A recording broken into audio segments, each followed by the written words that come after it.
আঘাত করা হয় তাহলে আমাদের কর্মসূচি আরো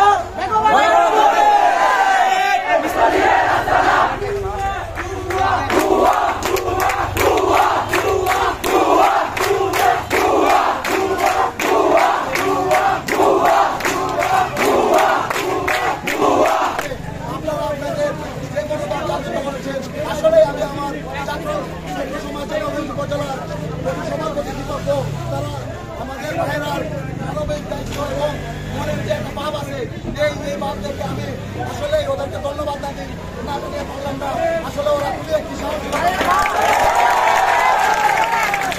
আমাদের প্রত্যেকটি আমাদের এখন এমনই হওয়া উচিত।